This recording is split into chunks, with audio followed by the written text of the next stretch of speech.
우리 아모스서 5장 4절에서 6절 보겠습니다.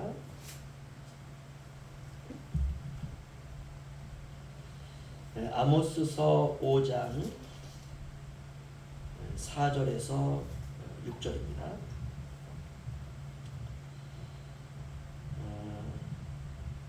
우리 한 목소리로 함께 읽도록 하겠습니다. 시작. 여호와께서 이스라엘 족속에게 이와 같이 말씀하시기를 너희는 나를 찾으라 그리하면 살리라. 베델을 찾지 말며 길갈로 들어가지 말며 브엘세바에로도 나아가지 말라. 길갈은 반드시 사로잡히겠고 베델은 비참하게 될 것임이라 하셨나니 너희는 여호와를 찾으라 그리하면 살리라. 그렇지 않으면 그가 불같이 요셉의 집에 임하여 멸하시리니 베델에서 그 불들을 끌 자가 없으리라. 아멘. 네, 오늘 여호와를 찾으라 라는 말씀으로 함께 은혜 받기를 원합니다. 아모스서는요 가장 많이 등장하는 단어가 정의와 공의라는 말입니다. 정의와 공의가 강같이 흐르고 하수와 같이 흐르게 하라 라고 하는 게 아모스서의 주제입니다. 이 말은 정의가 무너진 사회, 공의가 무너진 국가가 되었다는 것이죠. 정의라고 하는 것은 의가 바르게 시행되는 국가. 의라고 하는 건 하나님의 말씀이 의죠. 하나님이 의가 되신 분이니까 하나님의 말씀이 바로 의입니다. 하나님의 뜻대로 살아가는 것, 그게 정의죠. 그런데 이스라엘 백성이 정의로 살지 않았다는 것. 공의라고 하는 것은 간단합니다. 쉽게 말하면 선한 일을 하면 상을 주고 악한 일을 하면 벌을 주는 것. 이게 공의라는 것입니다. 정의와 공의가 아니라 불의와 불신앙이 판을 치는 세상, 희망이 없죠. 모든 것을 가졌고 모든 것을 누린다 해도 정의와 공의가 사라진 세상이라면, 어떤 한 사람이 정말 의롭게 살려고 노력을 하면 그 사람에 대하여 사회와 국가가 인정해주고, 어떤 사람이 공의, 다시 말하면 의롭게 사는 자에게 선을 베풀고 악을 행하려고 하는 자들에게 정말 벌이 임하는, 그게 법이라는 건 아니겠습니까? 그렇죠? 이런 정의와 공의롭게 살려고 하는 어떤 한 사람이 세상을 살아갈 때 내가 살아가는 이 세상은 희망이 있다, 그런 희망을 발견할 수 있어야 되지 않겠습니까? 그러나 모든 것을 가졌고 모든 것을 누린다 해도 정의와 공의가 어그러졌다면 그 세상은 더 이상 소망이 존재하는 세상이 아니라고 할 수 있습니다.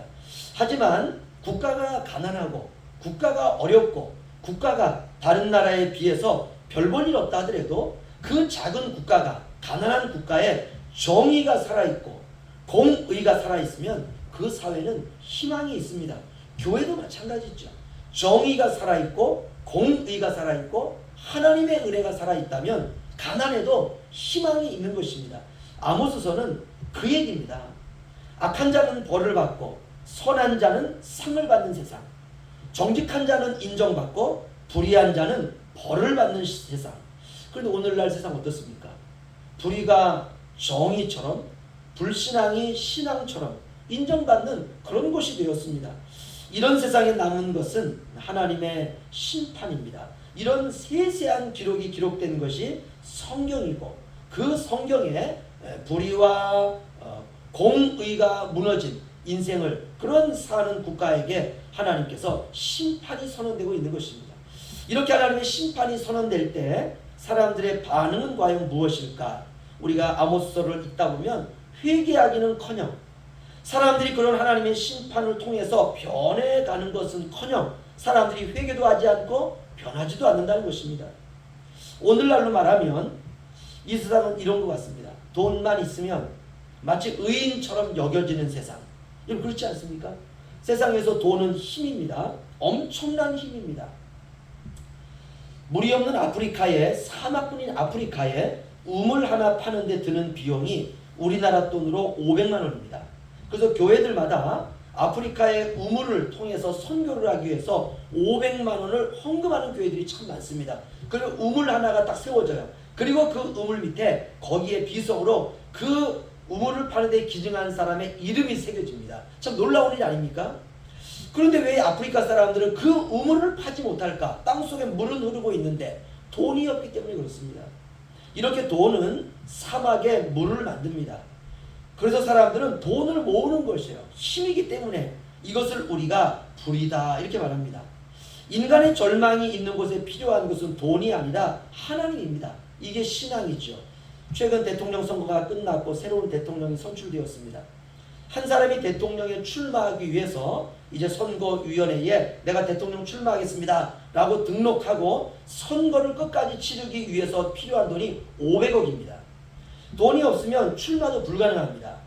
장난으로 내가 한번 출마해 볼까? 그럴 수 없습니다. 지지율이 10% 되어야 내가 대통령 출마해 가지고 나를 지지하는 국민의 10%가 넘어야 내가 뭐 10억이 들어가든 100억이 들어가든 500억이 들어가든 그 돈을 다 보상받을 수가 있습니다. 만약 안 된다 그럼 집안이 다 망하는 것이에요. 모든 게 다 돈입니다. 하지만 신자는 이런 세상 앞에서 돈이 아니라 하나님을 선택하는 것입니다. 이걸 우리가 신앙이다 이렇게 말합니다. 많은 사람들과 젊은이들이 한결같이 하는 마음이 무엇이냐면 이런 말입니다. 제가 목사님 상황이 좋아지면 예수님 잘 믿겠습니다. 여러분 그 말 믿을 수 없습니다. 여러분 지금도 잘 믿지 않는데 나중에 내가 집도 뭐 내가 장만하고 내가 돈도 벌고 내가 직장도 좋은 데 가고 내가 상황이 좋아지고 내가 주의를 섬길 수 있는 그런 환경이 된다면 내가 주님을 잘 믿겠습니다. 그 말은 믿을 수 없는 말입니다. 여러분 그런 날들은 정의로운 날이 아닙니다. 보이지 않는 미래, 아무도 미래를 우리가 보이지 않고 잡을 수 없는 것 아닙니까? 미래가 보이지 않는다고 내가 나중에 잘 되면 내가 열심히 하겠습니다 라는 것을 미래를 가지고 담보하고 그렇게 말하는 것은 사기치는 말이죠. 이건 정직하지 않은 말입니다. 이런 말은 진리에 이르는 말이 아닙니다. 믿음은 그런 것이 아닙니다. 믿음은 바라는 것들의 소망이요 보이지 않는 미래의 현재 증거입니다. 다시 말하면 소망과 증거를 현재 나의 신뢰와 확신으로 증명하는 것, 이게 믿음이라는 것입니다. 그러니까 지금이 아닌 공수표는 믿음이기보다는 허세입니다. 이런 말씀을 드리는 이유는 바로 잘 사는 것과 믿음은 같지 않다라는 말입니다. 아모스가 하나님으로부터 계시를 받아 예언하던 시대는 잘 살 때입니다. 이스라엘 역사에서 번영의 시대를 꼽으라면 세 손가락을 꼽을 수가 있는데요. 그 세 손가락 안에 드는 시대, 이것이 바로 여로보암 2세 아모스가 활동했던 시대입니다.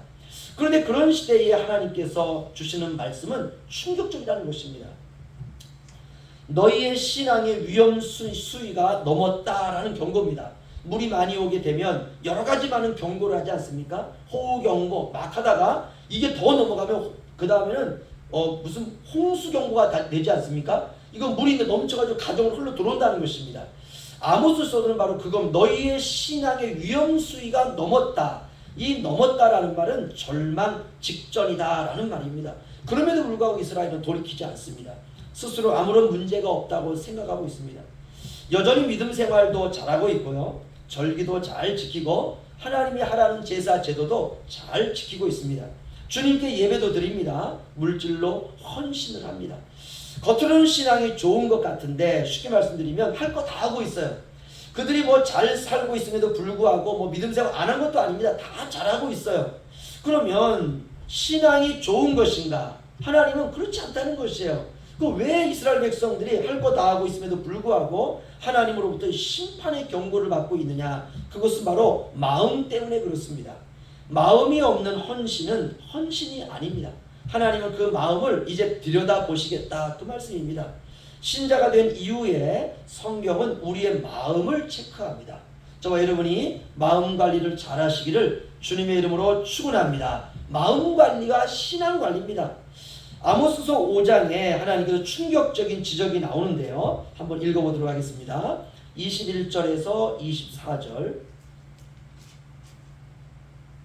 21절로 24절 저 한 절씩 교독하겠습니다. 내가 너희 절기들을 미워하여 멸시하며 너희 성회들을 기뻐하지 아니하나니 너희가 내게 번제나 소제를 드릴지라도 내가 받지 아니할 것이요 너희의 산진 희생의 화목제도 내가 돌아보지 아니하리라. 내 노랫소리를 내 앞에서 그칠지어다. 내 비파소리도 내가 듣지 아니하리라. 오직 정의를 물같이 공의를 마르지 않는 강같이 흐르게 할지어다. 아멘. 쉽게 말하면 이거예요. 그들은 너무 잘 살고 있어요. 거기다 플러스 신앙생활도 스스로 잘하고 있다고 생각을 합니다. 그런데 그런 그들에게 하나님께서 너희가 거룩하게 모이는 집회를 내가 기뻐하지 않는다. 너희가 드리는 제사 받지 않겠다. 우리로 말하면 너희가 드리는 예배 받지 않겠다. 희생의 화목제사도 돌아보지 않겠다. 너희의 찬양을 그쳐라. 너희의 고백을 그쳐라. 너의 모든 소리를 그쳐라. 나에게는 너희의 모든 소리가 다 소음이다. 이 말씀입니다. 이건 충격이죠. 이스라엘 백성들은 믿음으로 하나님을 신앙하고 있다고 하는데 하나님의 반응은 싸늘한 거예요. 어쩌면 이스라엘 백성들은 가인이 느꼈을 그 마음을 느꼈을 것입니다. 아무리 해도 받지 않으시는 하나님. 이게 가인이 아벨을 쳐 죽인 이유 아닙니까? 아무리 해도 하나님 받지 않는 거예요.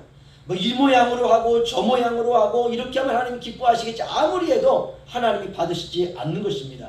모든 종교 생활이 냉랭하고 하나님이 받지 않으니까 감회와 감흥도 없고, 왜 우리가 하나님 앞에 예배를 드리고 하나님께 기도하고 찬송함에도 불구하고 내 마음에 감흥과 감회가 없을까? 그것은 하나님이 받지 않으시기 때문에 그렇습니다. 하나님이 받으시는 예배는 여운이 남습니다. 예배를 드리고 집에 갈 때 여운이 남아요. 말씀이 남아요. 하나님이 받으시는 예배는 마음이 따뜻해지는 것을 느낍니다.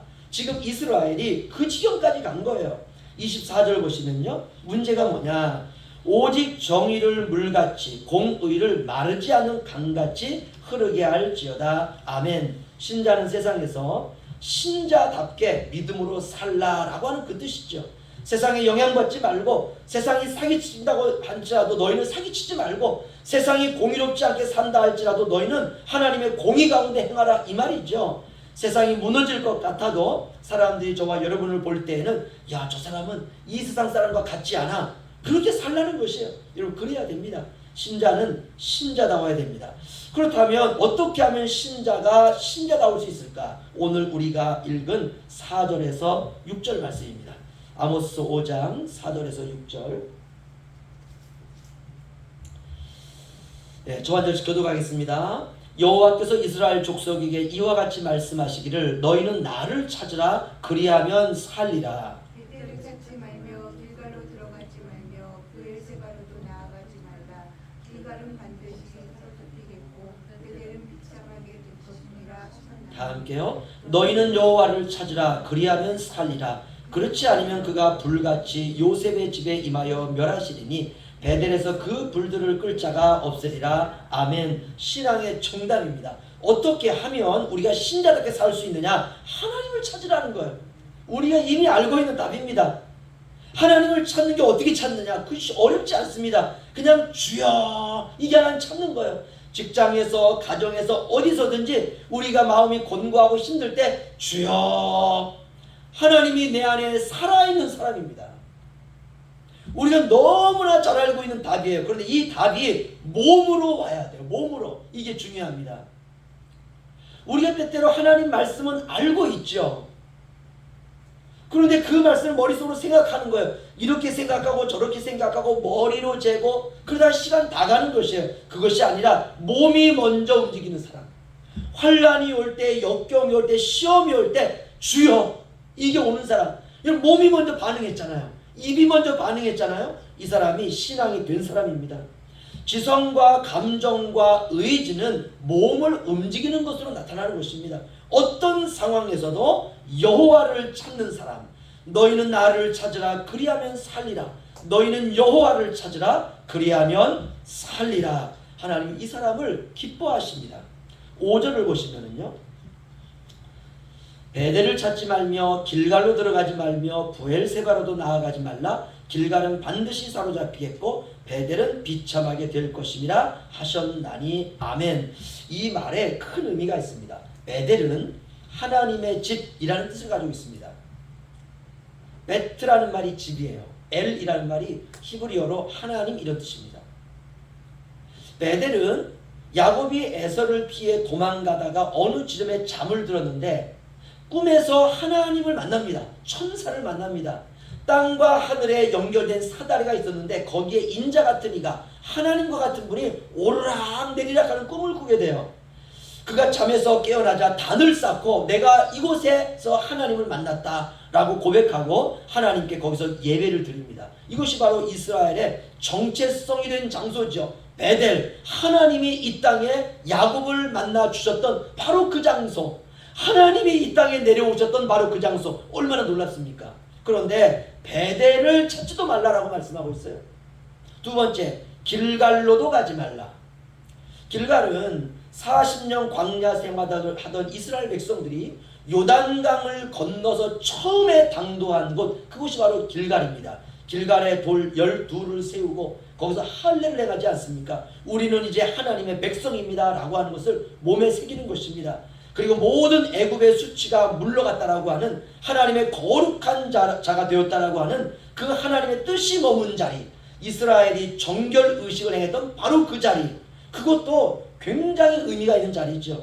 세 번째, 브엘세바입니다.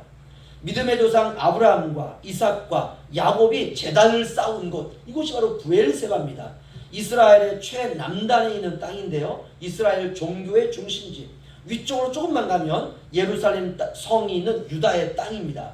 그러니까 베델과 길갈과 브엘세바는 역사성과 종교성과 신앙의 의미가 깃들여져 있는 장소입니다. 우리로 말하면 우리의 과거를 추억할 때 신앙의 추억이 깃들어 있는 장소.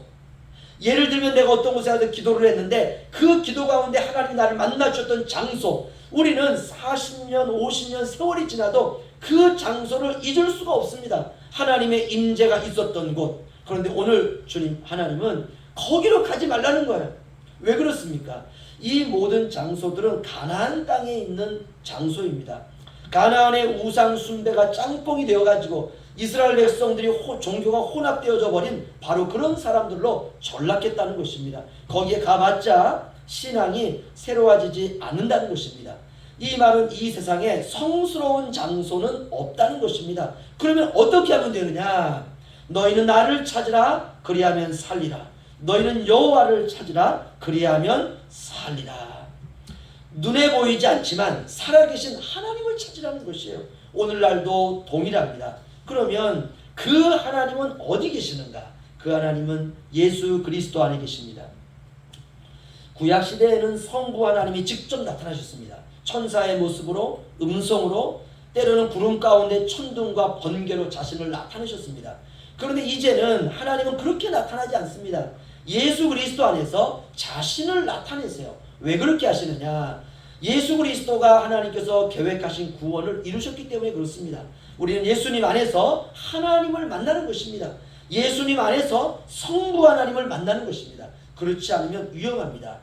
예수 그리스도는 말세에 나타내기로 약속하신 구원의 실체입니다. 그분이 구원의 마지막이세요. 마지막 구원자입니다. 오늘날 이 부분이 희미하기 때문에 사람들이 눈에 보이는 이단의 교주를 신봉합니다. 절대로 안 됩니다. 우리나라에 자기를 예수라고 말하는 사람이 50명이 있습니다. 근데 50명을 따르는 사람들이 굉장히 많아요. 왜 그렇습니까? 눈에 보이지 않는 하나님을 믿을 수가 없는 것입니다. 그런 것들은 다 베델이요, 브엘세바요, 길갈이죠. 그런 곳으로 가지 말라는 것이요.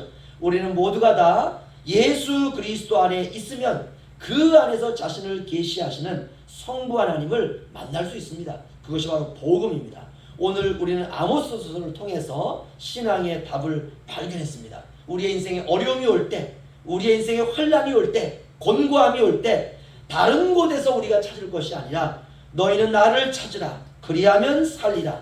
너희는 여호와를 찾으라, 그리하면 살리라. 할렐루야. 우리 한번 따라서 하시죠. 하나님을 찾으면 끝난 것이다. 여러분 그 신앙으로 남은 일주일 살아가시기를 주님의 이름으로 축원합니다. 기도하겠습니다.